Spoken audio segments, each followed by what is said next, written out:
नमस्ते, आप सभी का स्वागत है आज के इस कार्यक्रम में। और चुनावों की घोषणा हो चुकी है, तो अब चुनावों की जब घोषणा हो जाती है तो उसके बाद फिर अभिषेक तिवारी जी और धीरेन्द्र पुंडीर जी का आवागमन हमारे यहाँ निश्चित रूप से बढ़ जाता है। तो तुरंत जैसे ही घोषणा हुई है वैसे ही हम दोनों महानुभावों को यहाँ हमारे इलेक्शन एक्सपर्ट्स को ले आए हैं। हम इलेक्शन की बात, बंगाल इलेक्शन की बात तो विशेष रूप से करेंगे और बाकी की भी करेंगे। एक ओपिनियन पोल भी आ गया है कल, उसकी भी बात करेंगे। तो आप सभी से अनुरोध है कि कृपया चैनल को सब्सक्राइब कर लें, सब्सक्राइबर बटन दबा लें और अभिषेक जी की और धीरेन्द्र पुंडीर जी की न्यूज़ पॉइंट को भी सब्सक्राइब अवश्य कर लें। अभिषेक जी तो का साहब, धीरेन्द्र वाला sir point of view channel का नाम नहीं है सर। ये तो धीरेन्द्र सर का 100 हम लोगों ने करा दिया, 100 के, बड़ा मजा आता है। अरे तो धीरेन्द्र जी तो 1 लाख क्रॉस कर चुके हैं भाई। नहीं, अब मैंने टारगेट बदल दिया सर, 2 लाख 2 लाख हो गया। मैंने टारगेट बदल दिया। अगले जेडी समिट से पहले Dhirendra news point sir 2 lakh कराना है सर। अच्छा, हो जाएगा। हाँ। दिक्कत नहीं। और मेरा 8 लाख भी हो जाए तो भी हम तो संतोषी आदमी हैं अभिषेक तिवारी सर। आप तो जितने संतोषी हैं पूरा बिहार जानता है, उसमें तो क्या बात है। तो साहब, हम धीरेन्द्र जी से शुरू करेंगे। साहब, ये धीरेन्द्र जी को पहला मौका, बीइंग सीनियर। तो धीरेन्द्र जी, घोषणा तो हो गई है, अब तो खेल पहले सबसे पहले बंगाल का ही डिस्कस कर ले। वैसे तो तमिलनाडु का भी जो कल आया है ओपिनियन पोल, वो भी बड़ा इंटरेस्टिंग है। हाँ, वो भी इंटरेस्टिंग तो है। मुझे लगता है बंगाल में खेल शुरू हो चुका। बंगाल में अभी, बाकी सब में तो हम लोगों को इंतजार करना पड़ेगा कैंपेनिंग का। बंगाल में हमको किसी चीज का इंतजार करने की जरूरत नहीं। कल रात में सबसे पहला हुआ कि साहब हटाइए सीएस को और होम सेक्रेटरी को। 3 बजे तक उनकी बजाय दूसरा आना है, उसके बाद 3 बजे तक आना है। यही बात वो सुन रहे थे, ये बात उनको भी पता थी ममता बनर्जी को कि भाई ये होगा। लेकिन अगले 3 बजे जो आएगा उसको 6 बजे तक जो लिस्ट देनी है वो सबसे खतरनाक लिस्ट थी। अभी वो लिस्ट तैयार की जा रही थी कि इतने में पता चला कि कमिश्नर भी गए, डीजीपी भी गए। उसके बाद अभी और पता चला कि 2 और चले गए। और फिर एक और बमशैल गिला जब हम लोग थे, लगभग 2000 कंपनियां, यानी 2500 में तो पूरे बंगाल के एक फेज के चुनाव के लिए मांगा जा रहा था। लेकिन पिछली बार 700 थी। तो इस बार 2000 की आ गई है खबर कि 2000 कंपनियां। यानी आप ये समझ के चलिए कि इन 2 फेज में अगर ये है तो कम से कम बीजेपी का लोगों को यकीन था या नहीं, लेकिन इलेक्शन कमीशन ने सबसे बड़ी चीज ये तैयार करके दिखा दी कि आप बाहर निकलिए।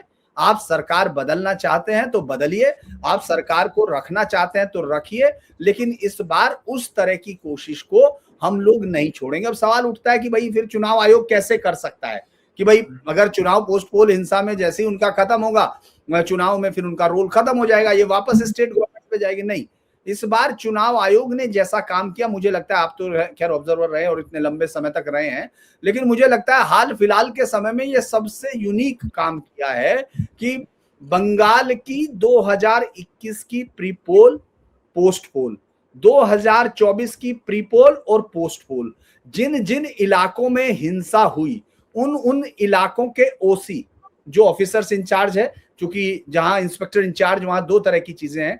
जहां महानगरों में इंस्पेक्टर इंचार्ज है, मिनिमम इंस्पेक्टर होना चाहिए, और ऑफिसर इंचार्ज में हम जानते हैं कई बार सीनियर उसको चार्ज दे देते हैं सब इंस्पेक्टर को। तो ओसी, इंस्पेक्टर इंचार्ज, एसपी, इन और जो एक सीओ स्तर के अधिकारी को वहां कुछ शायद एसडीओ पे या कुछ बोलते हैं, उन सबकी डिटेल मांगी है उस वक्त की, दोनों समय की, और साथ ही साथ उनके खिलाफ कोई एक्शन इनिशिएट किया गया था या नहीं, क्या हुआ उस इंक्वायरी का, अगर हुई थी तो, और नहीं हुई थी तो कारण क्या थे।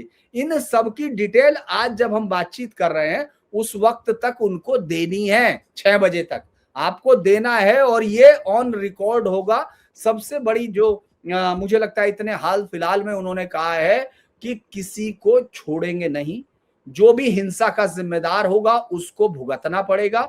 और इस बार ट्रांसफर नहीं है, इस बार डिपार्टमेंटल इंक्वायरी से डिसमिसल तक है जॉब से। तो ये पहली बार मुझे लगता है, क्योंकि देखिए कंपनियां आएंगी, कंपनियां जाएंगी, लेकिन ममता बनर्जी ने अपने पूरे राज्य में ब्यूरोक्रेसी को इतना इम्यून कर दिया था सेंटर से कि उनको ये लगता था कि वो एक किसी और दुनिया के है नागरिक। डीओपीटी डिपार्टमेंट उनके लिए बना नहीं है, बस वो यहाँ जो ममता दीदी है यही वो राज्य है, यही वो देश है। तो उस चीज को वो तोड़ने के लिए, ब्रेक करने के लिए दिए है।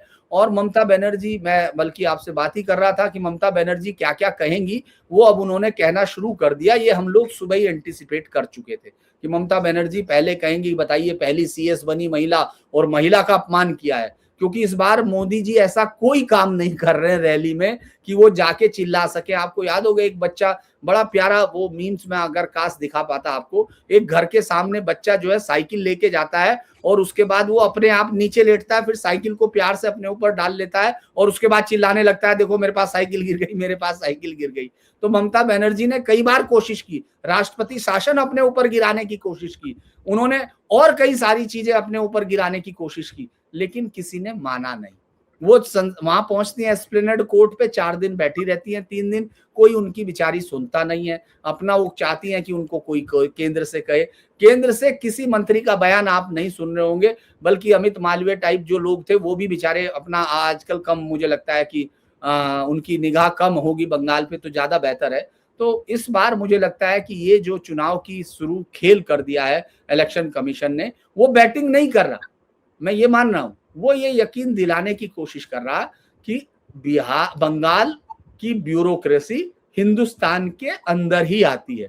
उसके लिए आईएसआई से निर्देश लेने की जरूरत नहीं है, उसके लिए अमेरिका से निर्देश नहीं, उसको हिंदुस्तान से निर्देश लेने हैं। वो ये एस्टेब्लिश करने की कोशिश कर रहा है, जो पिछले 5 सालों में 2021 के बाद मुझे लगता है ज्यादा जोर शोर से भुला दिया था। क्योंकि डीजीपी को राज्यसभा में भेज दिया था उन्होंने, एक्स डीजीपी को, और तमाम लोगों को। उसको सुप्रीम कोर्ट भी, आपने सुना था, सुप्रीम कोर्ट भी हंसा था कि आपको तो डीजीपी को राज्यसभा में भेजने में जल्दी रहती है ना, अब शायद कुछ शांत ये डीजीपी बना रहेगा, ताकि, क्योंकि अभी में सीट नहीं है। तो ये दिलचस्प बातें हैं। तो मुझे लगता है कि ये एक अच्छी चीज चल रही है।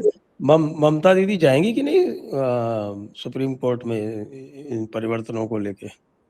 पिछली बार ममता बनर्जी को, इसी बार जब उनकी याद होगा, उनको मेनका गुरुस्वामी भेजी है उन्होंने, जो वो थी पहली एलजीबीटीक्यू कम्युनिटी की इस देश की सांसद है, और उनकी ख्याति हमने बहुत सारी चीजों में देखी है। लेकिन उनको जिस तरह सुप्रीम कोर्ट ने इस बार जो जवाब दिया था, जैसे ही उन्होंने कहना शुरू किया, उन्होंने कहा तुम कल फिर आओगे, पूरे समय में सुप्रीम कोर्ट तुम्हारे लिए बैठा है, तुम कल का आज ही हमको बता दो जो कल कहने वाले हो।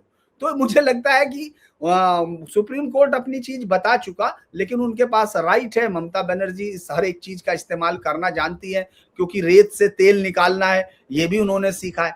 तो वो जानती है कि भाई कुछ तो करें। अब वो इतने समय से अपने आप को लगातार चलते हुए, उन्होंने पुजारियों के लिए भी 500 रुपए डाल दिए, तो उन्होंने सोचा पुजारियों के भी कुछ वोट पकड़ ले।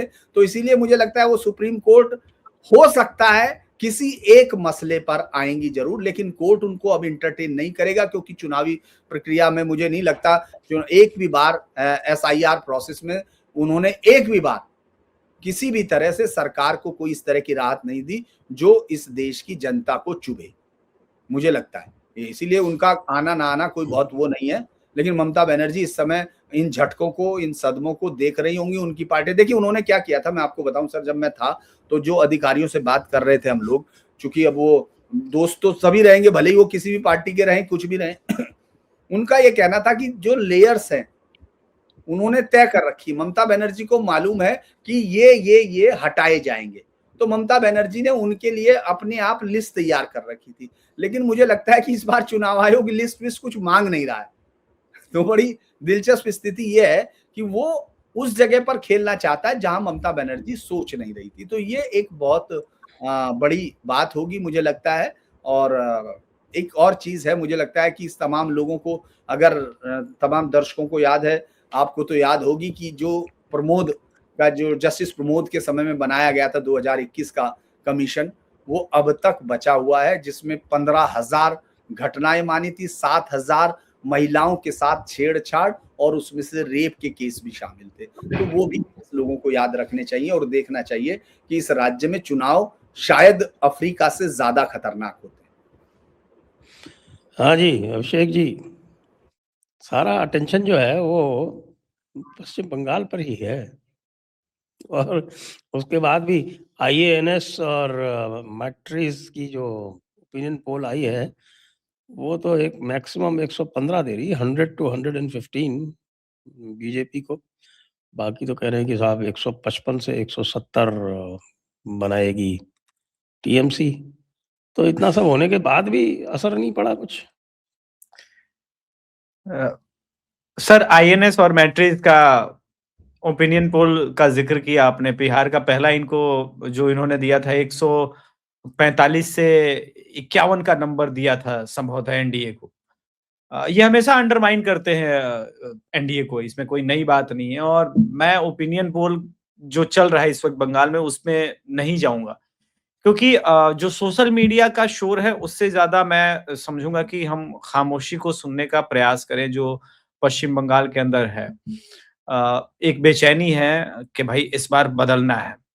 और प्रधानमंत्री मोदी जी की जो ब्रिगेड ग्राउंड पर जो रैली हुई है, देखिए तमाम असहमतियों के बावजूद आप ये तो अवश्य माने। आपने रैली की बात कही तो पिछली बार तो धीरेन्द्र जी जो है वो रैली से ही तो धोखा खा गए। वो रैली देख-देख के अपना प्रेडिक्शन करते रहे और मामला उल्टा पड़ गया।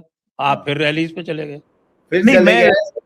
मैं रैली से भीड़ के संदर्भ में नहीं जा रहा हूँ, यही तो बात है। रैली और भीड़ तो प्रायोजित भी होती है, उसमें काफ़ी कुछ हाँ, बिल्कुल, स्वतः बिल्कुल। स्फूर्त है कि प्रायोजित है, कैसे पता चलेगा? मैं मुझे बोलने देंगे तो मैं एक्सप्लेन कर दूंगा 2 मिनट में सर। 2 मिनट टाइम दे दीजिए सर। मैं रैली में भीड़ पे नहीं जा रहा हूँ सर। हुँ। एक ब्रिगेड ग्राउंड पर भीड़ था और 4 दिन ममता बनर्जी उस घटना स्थल पर बैठी रहीं जो उनके लिए शुरू से रहा है, चाहे वो सिंगूर हो, नंदीग्राम हो। 15,000 लोग ममता बनर्जी के पास नहीं है, कलकत्ता में सर। इतना बड़ा कार्यकर्ता का सपोर्ट बेस टीएमसी का, 4 दिन से धरना हो रहा है, 15,000 लोग नहीं आए। करिश्मा इसको कहते हैं सर टूटना।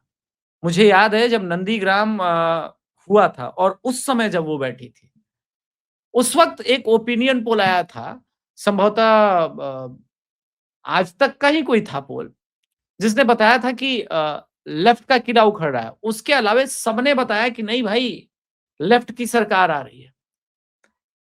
किंतु मेरे मन में ये भाव आ गया था कि जो सिंगूर और नंदीग्राम के बाद ममता बनर्जी को वो ग्राउंड पर सपोर्ट दिख रहा है, डर के बाद भी। अब ये जो मेरा पॉइंट है, इस बात को समझा गया। 2021 और 2024 में जो कुछ भी हुआ, पंचायत चुनाव के दौरान जो भी हुआ, 5 करोड़ लोग खुले में नहीं पहुंच सकते ऐसे सर, आम लोग नहीं पहुंच सकते। बार बार कहता हूं कि शुभेंदु अधिकारी ने बिल्ड किया है और ये नंबर तो बस लोकसभा के नंबर को मैच करने का प्रयास किया जा रहा है। 63 लाख वोट कट चुके हैं सर, और जो स्थिति लग रही है कि 10-12 कम से कम और जाएंगे। कहां से मैच कर रहा है सर नंबर? उसके पीछे का तर्क क्या है, वो सारा चीज हमारे पास अभी नहीं है। एक बार आ जाएगा तो हम उस पर जरूर बात करेंगे। पश्चिम बंगाल की राजनीति में इस बार परिवर्तन होगा ही होगा, और वो परिवर्तन टीएमसी के अगेंस्ट होगा सर। और ये साइलेंस कॉन्फिडेंट लग रहे हैं साहब। चलिए, अच्छी बात है। ये होगा सर, आप देखिएगा इस बार परिवर्तन। वहां कोई मुद्दा नहीं है, सिर्फ एक ही मुद्दा है कि बदलना चीफ है। सेक्रेटरी और होम सेक्रेटरी के नाम आ गए हैं। दुष्यंत नरियाला सीएस है और होम सेक्रेटरी है संघमित्रा घोष। संघमित्रा और घोष। और डीजी वगैरह के नाम तो पहले ही आ गए थे, वो तो सभी ने देख ही लिए होंगे। तो अभी हम कुछ और जानकारी एकत्रित कर रहे हैं, उसके बाद फिर पश्चिम बंगाल पे पुनः आएंगे। लेकिन मुझे जो आश्चर्य हो रहा है धीरेन्द्र जी, कि वो जो ओपिनियन पोल आया है, एक तो साहब वनडे पोल कर दिया सभी जगह, और पश्चिम बंगाल में भी साहब 2 डे पोल कर दिया। अब जहाँ 8 राउंड में इतना हुआ था साहब, ये जो है वो यूट्यूबर्स के ऊपर कुठाराघात है, क्योंकि बाकी लोग तो जो हैं उनके ऊपर तो ध्यान देता रहता है कि भाई वो किसी तरह की बातचीत ना करे, लेकिन हम लोग तो खरामा निकल जाते थे और 8 राउंड तक बाकायदा पूरा सस्पेंस बना के रखे थे। और अपना टीआरपी और व्यूज जो थे वो चल रहे थे। ये इलेक्शन कमीशन ने हमारे ऊपर कर दिया कुठाराघात। खैर कोई बात नहीं, लेकिन ये जो 2 राउंड वाला है, इससे क्या फायदा है? देखिए, एक तो बड़ी बात यह है, जिन भी लोगों से मैं मिला, अभी 10 दिन रहा बंगाल में, उस 10 दौरान में सबसे ज्यादा अगर पब्लिक की पहली डिमांड थी, जो बीजेपी या पार्टी के नेता या सीपीएम या कांग्रेस, सबकी मांग यही थी, क्योंकि उनका ये कहना था कि अगर एक फेज में चुनाव हो जाए तो बीजेपी सरतिया जीत जाएगी। ये उनका मांग था। मैं नहीं बता रहा हूं कि भाई मैं ये कह रहा हूं, लेकिन उन्होंने ये, ज्यादातर लोगों ने जो मिले, चाहे वो उनके पॉलिटिकल कार्यकर्ता हो या फिर आम कॉमन वोटर हो जो टीएमसी को वोट नहीं करता है, उनका कहना यह था कि एक फेज में होगा तो हम शर्तिया जीत जाएंगे, क्योंकि ये मूवमेंट कराने में आसान रहता है। ऐसा तो है नहीं कि हर एक में सब जगह सेटल्ड गुंडे होते होंगे, कुछ एक्सपर्ट होते हैं, कुछ मास्टर होते हैं, जैसे जेब कतरों में भी एक चक्री होता है, एक वो होता है। तो होता क्या है कि जब अगर आपके पास 8 फेज है तो वो 3-4 फेज में मास्टर घूम घूम के बताते रहते हैं, जेब ऐसे काटनी है, फिर ऐसे करना है, फिर नारा ऐसे लगाना है। क्योंकि मुझे याद है, मैं आपको इसलिए बता रहा हूं, मैं मुर्शिदाबाद में था और प्रशांत किशोर के एक बहुत ही करीबी जो उस पूरे उसमें चुनाव को कवर कर रहे थे, तो उस समय तक पहले 2 फेज की वोटिंग हो गई थी। तो मैंने कहा कि इस बार बीजेपी आ रही है बहुत, मैं जिस मूड में था उसी में बता रहा था। तो उन्होंने हंसते हुए कहा कि अभी आप जानते नहीं, इस देश की सबसे रूथलेस बूथ मैनेजमेंट वाली पार्टी के से सामने बीजेपी लड़ रही है। तो मुझे शायद हर राज्य में ऐसे ही बोलते हैं तो एक्सट्रीम लगा, लेकिन उसने कहा कि अब आप 3 के बाद खेला शुरू होगा, उसने कहा, और वाकई ऐसा ही हुआ। आपने देखा, सिर्फ फर्स्ट फेज और 5th फेज को छोड़ दीजिए तो बाकी सब में बीजेपी का उन्होंने उड़ा दिया, और हिंसा और सबकी घटनाएं आपने देखी। तो ये उनको पूरी तरह मालूम है कि इतने सारे लोग, क्योंकि पिछली बार 8 फेज में इसीलिए कराया गया था, याद है, कि भाई साहब टाइम मिलेगा, बीजेपी के लोग भी इधर उधर जा पाएंगे, मतलब जो कार्यकर्ता रिलीफ मिलेगा। लेकिन वो उनका चाल उनको गलत लगी। भाई चुनाव के बाद सीखती हैं पार्टियां, तो बीजेपी ने कुछ ज्यादा सीखा, तो उन्होंने ये सोचा कि इस बार इसको एक फेज में कराने की इच्छा थी। और अभी चूंकि 2000 कंपनियां इन्होंने मांगी है, उस वक्त 2500 कंपनियां जो उनके सीईओ थे, उनके मुताबिक लगभग, जो सोर्सेज से खबर, मैं चूंकि वहीं था, मैं कई बार उसमें सीईओ ऑफिस में भी गया, तो 2500 कंपनियों की चर्चा थी कि 2500 कंपनियां अगर हमको मिल जाएंगी तो हम सिंगल फेज में करा सकते हैं। 2500 कंपनियां मिलना बहुत ही, मतलब बड़ा वो होता है आश्चर्य, ये कोई करने की बात नहीं है, क्योंकि एक तरह से मूवमेंट से लेके सब चीजें बहुत बड़ा काम होता है, और उनको निकालना 2500 कंपनियों को ये आसान काम नहीं होता। लेकिन फिर भी अब उन्होंने 2000 कंपनी अगर वो ये दे रहे हैं, तो मुझे लगता है अगर एक फेज में करा देते तो और बेहतर होता, क्योंकि जो जिस इलाके का मास्टर है वो अपने में ही रह जाता, उसकी चक्री, उसकी पटरी, जो चाकू वो काटते हैं ना, कि एक चक्कर होता है, एक कैची लगाता है, जैसे जेब कतरों को बोलते हैं हम लोग, तो वो ऐसे ही बोलते हैं कि वो कौन है, क्या वो चक्री है। तो मैंने कहा अच्छा भाई वो क्या है। तो इसी तरह से वहां भी वो सिस्टम डेवलप हो चुका कि जो वहां कैरम बोर्ड पे खेलते हैं वो कैसे लाएंगे। उसके बाद एक बड़ा होगा जो जाके बताएगा, जैसे अभी चाय पिलाना शुरू हो चुका था, जब मैं यहाँ आया उस वक्त तक चाय पिलाने का प्रोग्राम चल चुका था। यानी आप जैसे इलाके के हैं, मुझे मालूम है कि आप हमारी पार्टी टीएमसी को वोट नहीं करने वाले हैं, क्योंकि उन्होंने मैन टू मैन मार्किंग किया हुआ, एक एक वोटर मार्क किया हुआ है। ये टीएमसी की सबसे बड़ी ताकत है। तो वो आराम से चाय पिला रहे थे, विधायक बुला रहे थे, पार्टी के पार्षद बुला रहे थे, उस आदमी को जैसा भी उसकी हैसियत थी उसके हिसाब से उसको बुला के कहा जाता था चाय पिलाई, कहने बस सब ठीक है, कोई काम हो तो हमको बताइए, और बाकी आप वो मत कीजिए जो करने जा रहे हैं। बस ये इशारा, यही कहा। मैं आपको फर्स्ट हैंड अकाउंट बता रहा हूं, मैं कोई वो नहीं बता रहा हूं जिन लोगों से। और थान भेजे जा रहे थे, जो कि लोगों के घर वो सफेद कपड़ा, अगरबत्ती और एक वो जो है मिट्टी का बर्तन, जिसका मतलब ये था कि तुम वोट दोगे, बाकी तुम्हारा इंतजाम ये होगा। ये वर्धमान और कई हिस्सों में इस तरह की खबरें उस समय आने लगी थी।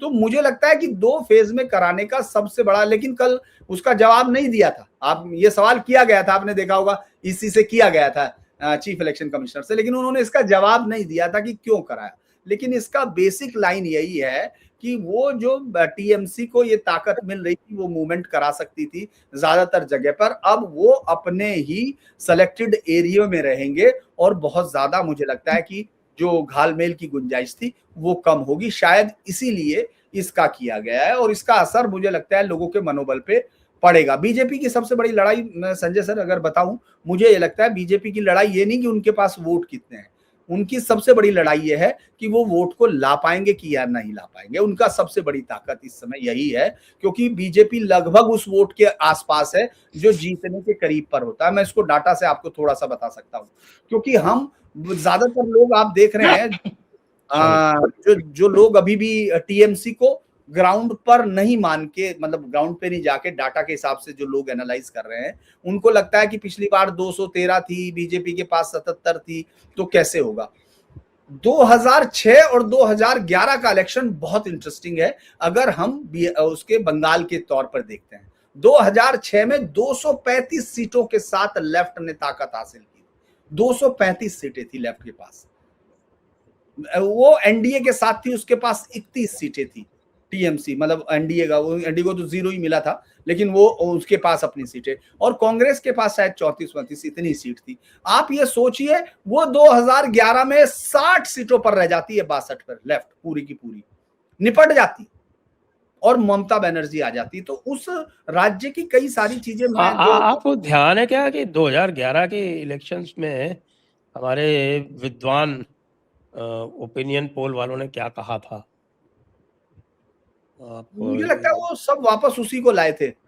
मुझे तो याद है कि नहीं ज्यादातर सीपीएम को लेकर के आए थे कि बुद्धदेव भट्टाचार्य आ रहे हैं, लेकिन नंदीग्राम वाला मैं मानता हूं कि वो ऐसा हो गया था नंदीग्राम के बाद कि लगने लगा था कि भाई कुछ भी हो जाए, भले नोएडा की मीडिया कुछ भी बोल रही हो, लेकिन बंगाल में, क्योंकि मेरे कॉलेज में बंगाल के बहुत सारे फ्रेंड रहे हैं और मेरा बंगाल से टच बहुत ज्यादा रहा है। तो उस वक्त कॉलेज में जो लोग आते थे वो बोलते थे कि इस बार ममता दीदी को लेके आएंगे, ममता दीदी को लेके आएंगे, वही हमको बचा सकता है। क्योंकि एक बार का मेरा अनुभव है 2007 या 8 का, तब एयरपोर्ट पे उतरा तो लड़के क्रिकेट खेल रहे हैं। मैंने बोला भाई ऑटो टैक्सी कुछ नहीं मिल रहा। बोला नहीं आज तो स्ट्राइक है, वो लेफ्ट का स्ट्राइक का दौर हुआ करता था। स्टूडेंट, मैंने कहा यार यहाँ से मुझे हावड़ा स्टेशन जाना है। तो हाँ फिर आपको पैदल ही जाना होगा। पागल है क्या? इतना दूर पैदल जाएगा? बोला फिर तो आप नेक्स्ट डे वेट करो। मैंने बोला और कोई? बोला देखो मेट्रो अगर चलेगा तो चलेगा। तो मैंने बोला मेट्रो का रूट वगैरह पता करने में बहुत, वहां लड़के क्रिकेट खेल रहे हैं ग्राउंड पर, और फिर जो स्थिति बनी, मैंने बोला कि अगर ये है, बोले कितना दिन स्ट्राइक रहता है? बोला महीना में 3-4 दिन तो ऐसा स्ट्राइक रहता है, संडे के अलावे सब स्ट्राइक तो होता रहता है। तो ये इम्पैक्ट था सर कलकत्ता के अंदर टैक्सी यूनियन से लेकर के सबका स्ट्राइक का, कि भाई हर एक चीज में यूनियन बाजी। और ममता बनर्जी के अगेंस्ट जो गया है, कोई माने या ना माने, सिंगूर से ये सत्ता में और सिंगूर से सत्ता में बाहर जाएंगे। सिंगूर ने एक चीज अच्छा, मेरे पास ये फिगर आ गया है साहब, इसमें ओपिनियन पोल का तो नहीं है लेकिन एग्जिट पोल का जरूर है जी। और एग्जिट पोल में 2 लोगों ने जो भविष्यवाणी की थी, एक था स्टार न्यूज नीलसन, हाँ, जिसने टीएमसी अलायंस को 225 सीटें दी थी, उनकी 226 आई थी।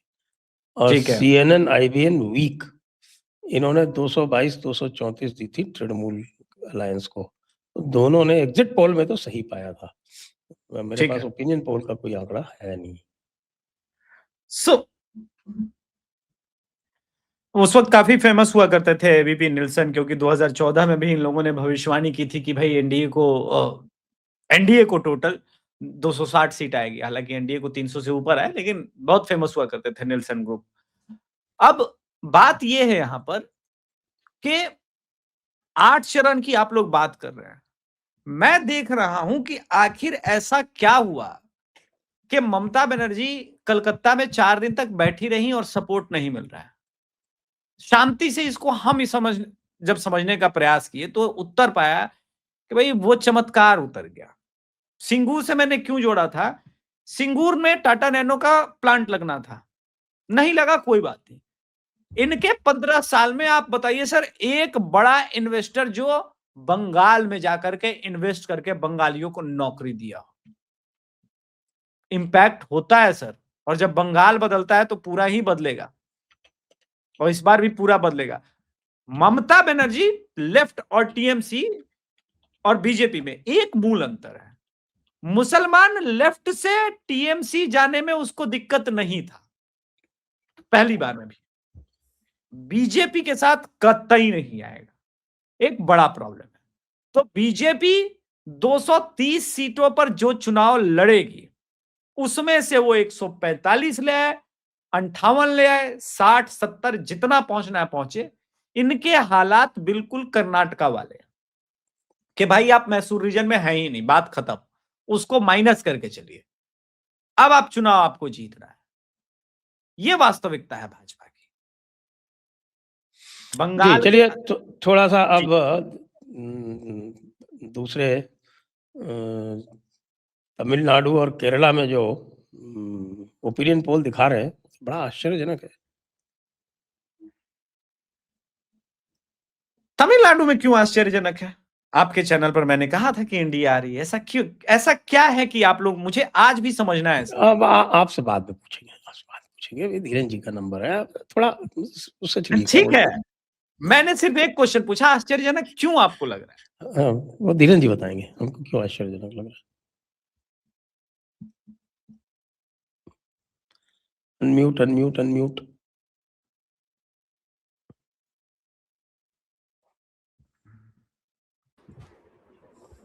दरअसल आप आईएनएस मैट्रिक्स की बात कर रहे हैं ना, जिसमें मेरे पास, चूंकि मैंने वही देखा था कि वो डीएमके को वापस ला रहे हैं, एआईडीएमके नहीं नहीं को। नहीं नहीं नहीं, उनमें 10 सीट ज्यादा दे रहे हो एनडीए को।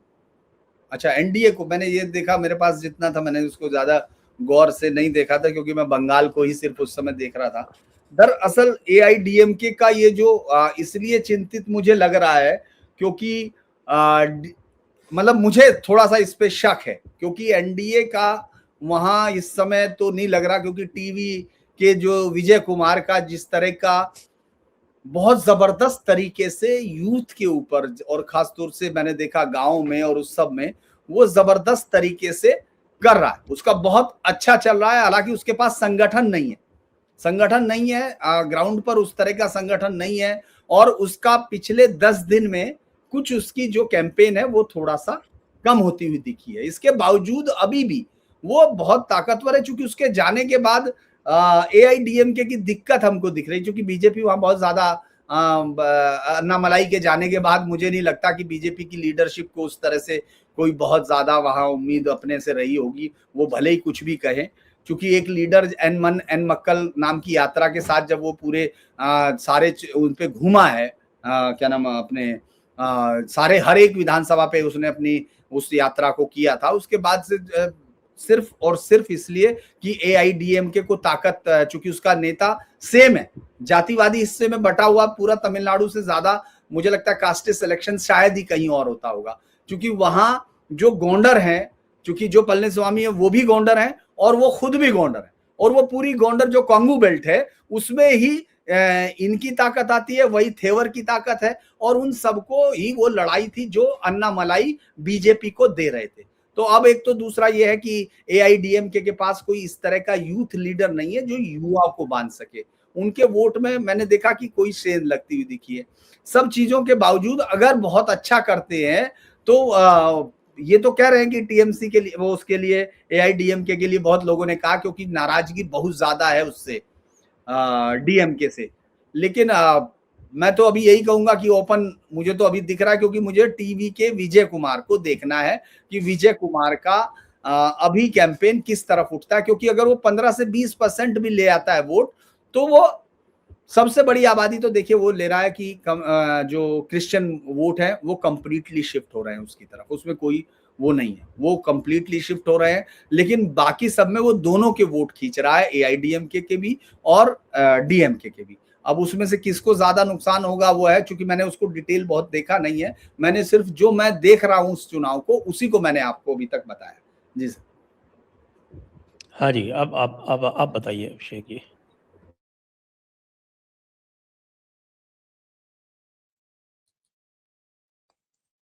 आवाज नहीं आ रही।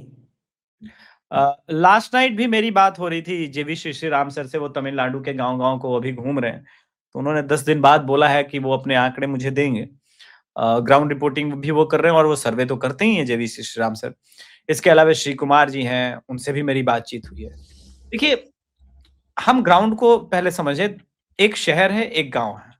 गांव में एडीआईएमके है, टीवीके नहीं है, पहली बात। एंटी इनकम्बेंसी ऐसा है कि डीएमके को किसी भी हाल में बदलना है। ये बात बिल्कुल ठीक कही कि क्रिश्चियंस का एक बड़ा लॉबी, बड़ा वोट और युवा वर्ग वो इनके साथ है, विजय थालापति और टीवीके के साथ। किंतु फिर वही बात कि जो सोशल मीडिया पर शोर दिखता है, बिहार में जब हम लोग ग्राउंड जीरो पर थे तो हमें पता था कि प्रशांत किशोर नहीं है, लेकिन आप नोएडा ऑफिस में बैठे लोगों से पूछिए, वो कहते थे प्रशांत किशोर चमत्कारिक है, प्रशांत किशोर के साथ भीड़ है, प्रशांत किशोर के साथ लोग हैं, प्रशांत किशोर कमाल कर रहा है। अगर 20% टीवी के लेके जाएगा तब तो एडीआईएम को थोड़ा बहुत दिक्कत होगा, लेकिन जितना नीचे जाएगा, ये 16%, 15%, 14%, मैं देख रहा था इसमें कि वोट शेयर उन्होंने नहीं दिखाया है। इन्होंने सिर्फ ये दिखाया कि 6 से 12 सीट टीवी के जीत रहा है। इट मीन मैं मान के चल रहा हूं आईएएनएस ने दिया है, वोट परसेंटेज दिया है, वोट परसेंटेज दिया है 12 से 13% टीवीके का। 12 से 13%, मैं मान के चल रहा था 14-15% के आसपास होगा, तभी ये कन्वर्जन हो रहा है, सीट कन्वर्जन। तो 12 से 13%।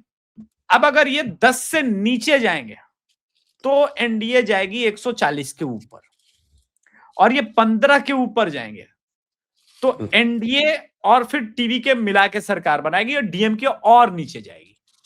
3 कॉर्नर फाइट है। डीएमके मतलब के आप क्या मान रहे हैं कि टीवीके का जो वोट है वो सारा का सारा डीएमके के हिस्से से ही जा रहा है? बिल्कुल जा रहा है, ज्यादातर जा रहा है सर। तो गांव की लोग पार्टी कहते हैं कि साहब कि महिलाओं का वोट भी जा रहा है जो कि एआईएडीएमके के हिस्से का। बिल्कुल नहीं जा रहा है सर, बिल्कुल नहीं जा रहा है, ज्यादातर नहीं जा रहा है। अब ऐसा तो है नहीं कि एक आध प्रतिशत इधर उधर से शिफ्ट नहीं होगा, वो होता है। आप देखिए बिहार में भी हो रहा था कि जा रहा है, एनडीए का वोट जा रहा है, और मैं बार बार कह रहा था प्रशांत किशोर के साथ जुड़े हुए जो तबके के लोग हैं ना, वो बीजेपी का कोर वोटर है। वो वोटिंग के दिन प्रशांत किशोर को वोट नहीं करेगा। अभी पीके की कंपनी आईपैक ही देख भी रही है टीवीके को। समझना पड़ेगा हमको चीज को कि इस वक्त तमिलनाडु में खनन माफिया से लेकर के गांव के अंदर जो त्रासदी और जिस प्रकार का घोर रोष है, चाहे आप लाख सन टीवी पर चीजें चला लो, घुमा फिरा लो, सारे पैंतरे आजमा लो, लेकिन जब रोष होता है जनता में तो वो सिर्फ एक ही चीज देखती है, इसको हराना है। जिताना किसको है वो सेकेंडरी थॉट होता है, इसको हराना है, और डीएमके को हराना है, ये इंपॉर्टेंट। सर ने बोला कि के अन्नामलाई के जाने के बाद बीजेपी कमजोर हुई होगी। देखिए, ये अलायंस इसीलिए हुआ ही था कि पिछले लोकसभा में बीजेपी ने परफॉर्म अच्छा जरूर किया, लेकिन जो वोट स्प्लिट हुआ एडीआईएमके के साथ, उसने डीएमके को ज्यादा फायदा उठाया। ऐसा नहीं है कि लोकसभा में इनके लिए फेवरेबल हो जाता था। अगर उस वक्त भी ये कंबाइन लड़े होते, इतना कुछ करने के बाद प्रॉपर ढंग से सीट शेयरिंग हुई होती, तो इजी नहीं रहता इनके लिए। तो दूसरी बात, कांग्रेस बहुत बड़ा वीक लिंक है इस बार के तमिलनाडु इलेक्शन में। उनके साथ क्या करेगी? क्या डीएमके कंप्लीट छोड़ेगी, बोलेगी तुम अलग लड़ लो, या सीटें देंगी? जितनी सीटें देगी सर, सब हारेगी। आप देख लीजिएगा, एकदम बिहार जैसा रिपीट होगा। कांग्रेस अपना खाता खोलने को इस बार तमिलनाडु में तरसेगी। आप देख लीजिएगा सर। यही लोग कहते हैं ना बड़ा पढ़ा लिखा और ये फलाना ढिमकाना स्टेट है, क्योंकि इन्होंने तमिलनाडु की पॉलिटिक्स को जयललिता के बाद देखा है, वरना हर 5 साल पे तो फ्लिप होता ही था। तो इस बार इनको पता चल जाएगा।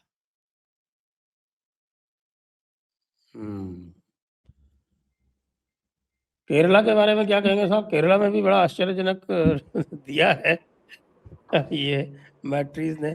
कह रहे हैं कि साहब एलडीएफ जो है वो अभी भी 1% आगे।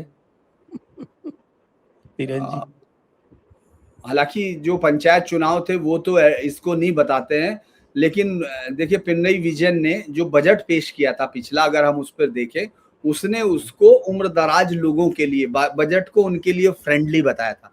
दूसरा एक और बड़ी चीज अगर हम देखेंगे कि वो पिनरई विजयन राज्य में जितना समय दिया उतना कांग्रेस के अंदर इस बात की तरह जूतों में दाल बंटने वाली हालत है केरल में कि कौन बनेगा उधर।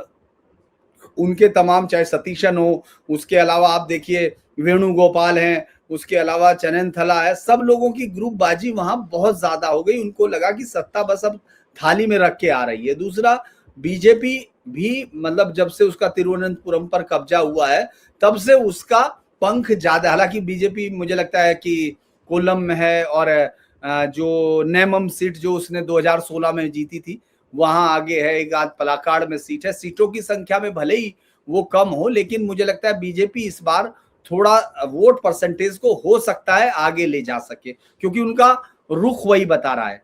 लेकिन सबसे बड़ी लड़ाई यही है कि कांग्रेस को जो पंचायत चुनाव में मिला था उसको यहां बरकरार रखेगी या नहीं, इस पर बहुत सारे लोग शक जता रहे हैं क्योंकि पिनरई विजयन व्यक्तिगत लोकप्रियता में अभी वहां जितने नेता हैं राज्य के उनमें सबसे आगे यकीनन है और उनका बजट है। और एक और बात है, एजावा कम्युनिटी पूरी ताकत के साथ उनके साथ खड़ी हुई है, उसमें कोई ब्रेक नहीं है। और बीजेपी अगर सत्ता में आगे मजबूत नहीं दिखती है तो जो वोटर है वो कांग्रेस को अब रोकना चाहेगा क्योंकि अगर हम लोग ब्रॉडली देखते हैं तो वहां लेफ्ट जो है हिंदू वोटों के सहारे राजनीति करता रहा है और कांग्रेस जो है मुस्लिम और क्रिश्चियन वोटों के सहारे वहां खड़ी रही है। तो ऐसे में जैसे ही उनको लगेगा कि अगर बीजेपी इतना नहीं, साथ में नायर वोट भी कांग्रेस के साथ रहता है। हाँ, नायर अपर कास्ट का हिंदू मतलब बेसिकली वो है, लेकिन मेरा कहना जो बेसिक आधार है उसका वो 26% मुसलमान का मैक्सिमम हिस्सा होता है, 18% क्रिश्चियन का रहता है और जो 10% नायर आबादी है उसका पर्सन था। और वो नायर आबादी आपने देखा होगा पिछले कुछ चुनाव से वापस बीजेपी की तरफ है। वो बीजेपी का वोट बैंक वहां सॉलिड वोट बैंक बना है, तो वो नायर कम्युनिटी है जिसको वो अभी जिस पर रिलाई करते हैं, तो वो बीजेपी का वोट बैंक आया। कांग्रेस को रोकने के लिए बीजेपी का कुछ वोट अगर शिफ्ट होता है तो कोई वो नहीं है अंतर, मुझे नहीं लगता कि तब पिनरई विजयन तीसरी बार लौट के वहां कोई रिकॉर्ड ना बना दें और फिर ये कांग्रेस के लिए बहुत बड़ी चोट होगी। और ऐसा भी हो सकता है कि अगर बीजेपी को आगे बढ़ते हुए देखें, बहुत सारे इलाकों में आप देखेंगे तो कांग्रेस का साथ छोड़ सकते हैं या नहीं, ये देखने की बात है। क्रिश्चियन कम्युनिटी जिसका एक दो चर्च चुकी, वहां तो सब है, सीरियक भी है, जैकोबाइट्स भी, अलग अलग सारे जितने भी हम लोग वो जानते हैं क्रिश्चियंस ग्रुप, उनके बाकायदा कैथोलिक्स तो नहीं छोड़ रहे हैं बिल्कुल ही, कैथोलिक्स तो जमे हुए हैं, लेकिन जो सीरियन है जी उनमें जरूर थोड़ी सी चरण है। हाँ, तो वही मैं कह रहा कि तब एक थोड़ा बहुत चेंजेस हम लोग वहां देख पाएंगे। लेकिन चूंकि दोनों राज्यों में एक बड़ी चीज ये आ रही है, अगर आप तमिलनाडु और केरल को बहुत ही मतलब इस समय जब हम बात कर रहे हैं तब के लिए प्लेनली तौर पे देखें कि एक तीसरी ताकत है जिसके वोटों का परसेंटेज दोनों जो इस समय पहले और दूसरे नंबर की पार्टी है उनका बैलेंस दोनों जगह बिगड़ता हुआ दिख रहा है। तो वो अभी ये डिसाइड कर पाना बहुत आसान नहीं है क्योंकि जो परसेंटेज अगर ज्यादा होता है तो हंग असेंबली की तरफ भी बढ़ जाएगा। अगर आप बीजेपी अगर 19 से बढ़ के 25 से 26 पे आ जाएगी, 26-27% पे, तो आप अपने आप देखेंगे कि दोनों तरफ से हंग असेंबली की तरफ भी बढ़ सकती है, जो अभी मतलब दूर की कौड़ी लग रही है, लेकिन ऐसा हो सकता है, इसमें कोई शक नहीं। जी अभिषेक जी, केरल को अभी मैं उतना तो कवर नहीं कर रहा हूं, मैं जितना समझ पा रहा हूं कि जितना बीजेपी बढ़ेगा उतना लेफ्ट को घाटा है और जितना बीजेपी नीचे जाएगा उतना लेफ्ट को फायदा है। कांग्रेस बहुत बीजेपी एडवा वोट में ज्यादा जितना है उससे ज्यादा नहीं कर पाएगा। अगर कोई बढ़ेगा तो फिर वो नायर में और क्रिश्चियन में ही बढ़ेगा। नायर और क्रिश्चियन में बढ़े हैं ना, दिक्कत यही तो बात है कि इस बार बढ़े हैं ना। एडवा में इसलिए नहीं जा पा रहा है क्योंकि पिनरई विजयन खुद वो है। बिल्कुल बिल्कुल वही बात है ना। और फिर ये चुनाव इसका नहीं है, फिर इसका भी होता है कि कांग्रेस को आने देना है या नहीं देना है। लेफ्ट का आखिरी गढ़ भी है, कांग्रेस को आने नहीं देना है, ये भी तो एक ऑप्शन हो जाता है ना आखिर में। मतलब छोड़ो यार कांग्रेस ठीक रहेगी नहीं रहेगी, तो देखते हैं उसके बारे में। मेरा फोकस तो बंगाल, तमिलनाडु और असम तक ही है। मैं ज्यादा इस बार पाँव नहीं ये तो फिर असम पे ही बता दीजिए। नंबर बताएं सर, बुरा मत मानिएगा, हम क्लीन नंबर बताएंगे। 75 से 85 एनडीए इंक्लूडिंग असम गण परिषद। भाई हमारे मैट्रीज वाले तो 96 to 98 बता रहे। और और लोकसभा के हिसाब से देखें तो 100 अल्टीमेटिकली में है, लोकसभा का विधानसभा में कन्वर्ट कर दें तो। मैंने ये बताया 75 से 85 ये श्योर शॉट नंबर है, अब ऊपर जितना चला जाए वो सब बात की बात है। डिलिमिटेशन को आपने फैक्टर इन किया है कि नहीं किया? नहीं, फैक्टर इन किया है सर। देखिए, असम चुनाव में कोई कंफ्यूजन मेरे मन में इसलिए नहीं हुआ क्योंकि वहां पर जो रिपोर्ट्स आई हैं, कंप्लीट पोलराइजेशन भाजपा ने नहीं किया, वो कांग्रेस ने किया है कि मुस्लिम वोट बैंक मेरा, बांग्लादेशी वोट बैंक मेरा, पाकिस्तानी वोट बैंक मेरा। हेमंता बिस्वा शर्मा ने तो सिर्फ इतना किया कि देखो भैया, इसकी पत्नी पाकिस्तान की आईएसआई के लोगों के साथ उठती है बैठती है, मियां वोटों को ये बढ़ाने की बात कर रहा है। पिछला बार भी बदरुद्दीन के साथ ये लोग अलायंस में था।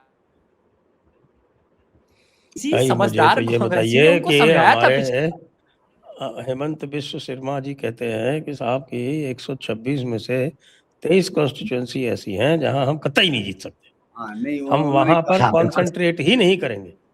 उन्होंने कहा लेकिन तुम टिकट बांटेंगे, उन्होंने ये कहा। दरअसल टिकट हम बांटेंगे, कांग्रेस के 30 टिकट हम बांटेंगे। हाँ, बड़ा इंटरेस्टिंग ये है, जब ये चुनाव में इन्होंने परिसीमन किया तो बड़ा इंटरेस्टिंग डाटा असम से हुआ। ब्यूटीफुल तरीका उसने किया है। उसने क्या किया है कि उस जो 27 से 28 सीटें जो मुस्लिम डोमिनेटेड एरिया की हो गई थी, जो पूरे बदलाव में जिस तरह से डेमोग्राफी चेंज की गई, और असम को वाकई स्टडी करना चाहिए इस देश के उन लोगों को जिनको डेमोग्राफी इस डेस्टिनी में यकीन है। उनको देखना चाहिए किस तरह से स्पेशली उन्होंने उन लोग विधानसभा क्षेत्रों को घेरा जहां वो डिसिसिव वोट के तौर पर तब्दील होते।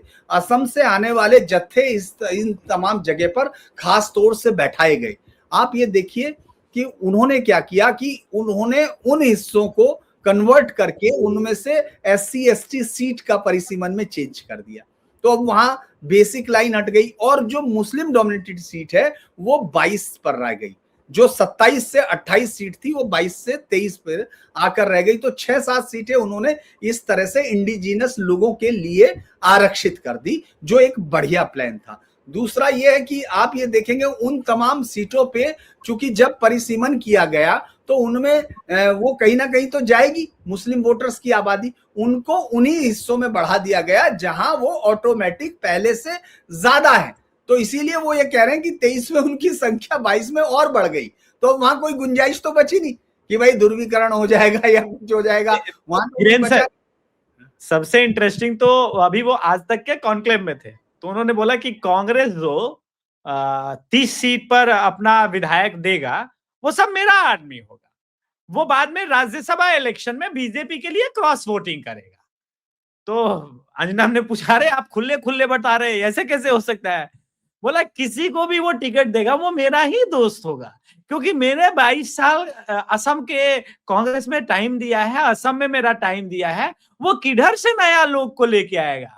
पैराशूट से, केरल से और तमिलनाडु से तो लेके आएगा नहीं, तो वो हमारा ही लोग होगा। आप देखो कि एक आदमी मुझे गाली देता था पूरा 5 साल, अभी वो बीजेपी में आ गया, तो हम क्या कर सकता है? अब मैं ये समझने का प्रयास कर रहा हूं कि कांग्रेस की अगर ये स्थिति है असम के अंदर, तब तो फिर जय जय भोलेनाथ। भाई देखिए, इसका सर्वोत्तम उदाहरण बताऊं आपको। इसका सर्वोत्तम उदाहरण डिलिमिटेशन का है आपका धुबरी और बारपेटा। धुबरी जो था बारपेटा, अब लिमिटेशन ऐसा हुआ कि धुबरी में हो गए 30 लाख मतदाता और बारपेटा में रह गए 15 लाख, और एवरेज है अबाउट 20 लाख। तो साहब ये जो जबरदस्त कार्यक्रम हुआ उसके चक्कर में बारपेटा जो है वो उस रेड कैटेगरी से बाहर हो गया, और जो कांग्रेस के जो थे वो 10 लाख से ऊपर वोट से जीत गए। मैंने उसी टाइम स्टडी किया था, मैं कहा यार 10 लाख क्या, 10 लाख तो भाई कई छोटे स्टेट्स में तो 10 लाख तो पूरी पार्लियामेंट्री कॉन्स्टिट्यूएंसी होती है, ये क्या हुआ? पता 10 चला लाख वहाँ 30 लाख से ऊपर वोटर है। हाँ, बारपेटा में देखा तो पता चला वहाँ 15 लाख है। अरे भाई, हैट्स ऑफ, हेमंत वो बिश्व शर्मा जी ने अच्छा काम। कार्यक्रम कर दिया। तो इसी तरह से उन्होंने मियाँ वाली कंस्टिट्यूएंसी को मिला मिला के और सेफ कर लिया। 103 कंस्टिट्यूएंसी जो है वो अब नॉन मुस्लिम मेजॉरिटी है, जहाँ वो जीत सकते हैं। इसीलिए वो अपना नंबर बढ़ा के बता रहे हैं 95 के आसपास, स्वयं कह रहे हैं एक अच्छी मैं बात 100% तो जीतूंगा नहीं, तो कुछ तो जाएगा। तो फिर पोलराइजेशन आपने खुद करके रखा है, टेंशन है नहीं, वहां का हिंदू पहले मान के बैठा है। हाँ, हेमंता बिश्व शर्मा किसी चीज को अपना खींच के नहीं रखता, वो ओपन बोल, जो एक आइडिया है वो पूरा है और उसमें उसको कोई वो नहीं है। और मुझे लगता है हाईकमान का दोनों तरफ से नंबर 1 और नंबर 2 दोनों का विश्वास पात्र है। अब ऐसा बहुत रेयर होता है, हमने देखा है कि पीएम भी वहां जाके रुक रहे हैं। अगर आप पीएम की विजिट्स को गौर करेंगे, पीएम असम में नाइट बिता रहे हैं पिछले कुछ समय से, 4 बार उन्होंने विजिट की, जो बहुत ही मतलब अद्भुत है। मैं तो ऐसे ही वॉच कर रहा था कि ऐसा कैसे, और सेम के बाद थोड़े दिन बाद ही आपको वहां एचएम दिखाई देंगे सेम में। तो ये बड़ा एक इंटरेस्टिंग है। दूसरा एक और बड़ा बिहेवियर था जो मैंने देखा था, जिसको अभी हालांकि जो खबर बीजेपी के लिए गड़बड़ हो सकती है, हालांकि उसको कोई पुष्ट नहीं है, वो मैंने सिर्फ ऐसे ही हवा में उड़ती देखी कि सर्बानंद सोनोवाल जो हैं वो शायद कुछ सीटों को लेकर असहज है। जबकि सर्बानंद सोनोवाल मुझे लगता है कि एक ऐसे मुख्यमंत्री रहे हैं जिन्होंने बहुत सहजता से अपना स्थानांतरण राज्य से स्वीकार कर लिया था। ये बड़ी इंटरेस्टिंग बात है। तो अब देखते हैं, लेकिन ये है कि सब लोग सहज है क्योंकि उन्होंने बोडो में भी जो समझौता किया है असम ने, वो भी एक बेहतर वो किया है। असम किया है। और दूसरा उन्होंने जो एक और उनका तीसरा सहयोगी है, जिसको अभी चुनाव में बहुमत मिला था, बीजेपी पीछे हुई थी वहां, उसमें कौंसिल कौन सी थी उसमें, ऑटोनॉमस काउंसिल में, तो उसका भी वो समझौता अच्छा है। तो बीजेपी ने वहां सिर्फ यही नहीं रखा कि वो व्यक्तिगत पर आधारित है, उन्होंने सोशल इंजीनियरिंग भी की है और उन्होंने जो एक अलायंस बनाया वो भी बेहतर अलायंस बनाया है उसमें। इसीलिए असम सिर्फ इसलिए ही नहीं है, असम में कई चीजें उन्होंने की हैं वो बेहतर दिखती जी। तो एक बार वापस चलते हैं बंगाल पर, और वो ये है कि मैं देख रहा हूँ ये जो चिट्ठी जारी हुई है चीफ सेक्रेटरी को, चीफ सेक्रेटरी का नाम मैंने आपको बता दिया था ना अभी। कोई लेडी कोई घोष बताया आपने, नहीं, समीक्षा वो घोष। तो होम सेक्रेटरी है। अच्छा, होम सेक्रेटरी। वो होम सेक्रेटरी है। तो भाई एक महिला हटी चीफ सेक्रेटरी तो दूसरी होम सेक्रेटरी महिला लग गई, इसमें क्या दिक्कत है? कोई दिक्कत नहीं है सर। वो नरेला है, कोई नरेला बन के आया। दुष्यंत नरियाला, हाँ, दुष्यंत नरियाला। तो साहब ये जो है, मैं ये देख रहा हूँ कि ये जो चीफ इलेक्शन ऑफिसर की जो चिट्ठी गई है वो बड़ी इंटरेस्टिंग है।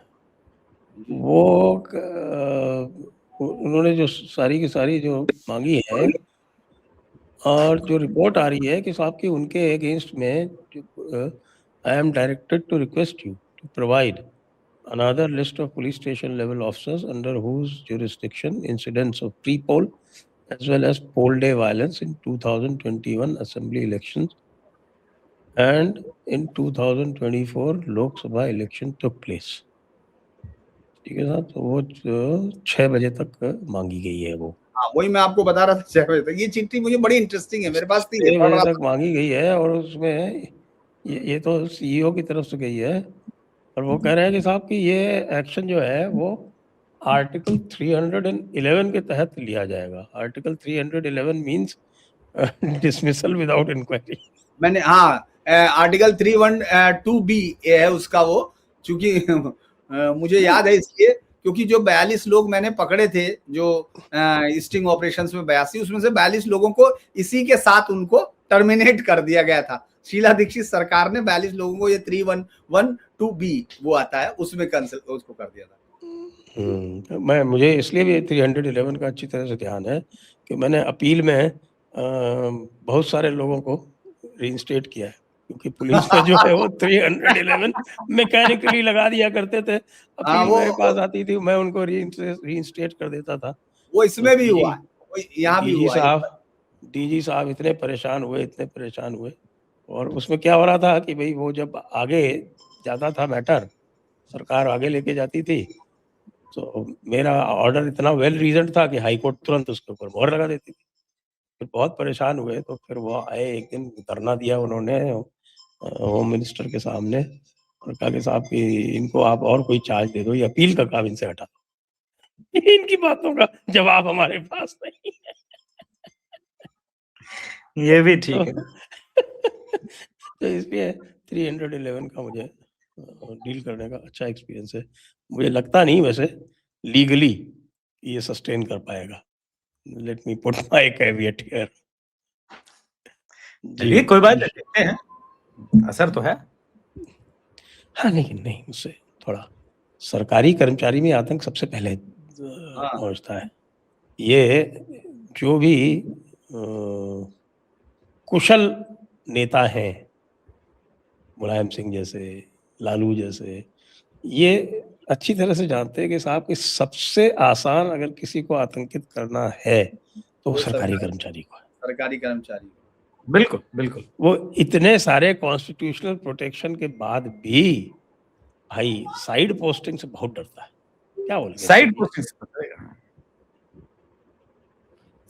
साइड पोस्टिंग से भी है सर, और दूसरा ये भी होता है कि सरकार अपनी पे आ जाती। तो जसबीर सिंह को देखो, जब योगी आदित्यनाथ आए थे तब से आज तक वो सस्पेंड था और उसको टर्मिनेशन भी कर दिया, जबकि मेरी विचार से इतना मतलब इतना ईमानदार अफसर तो मैंने अभी तक नहीं देखा। बहुत सारे सालों से, तो मुझे भी हो गए 27 सालों से। जसबीर सिंह 92 बैच का आईपीएस, जो जिसने राजा भैया को पकड़ा था, वो सब जिसने वो किया था वो, और जो आई इसमें 2G में, इस 2G स्पेक्ट्रम वाले में पिटिशनर था।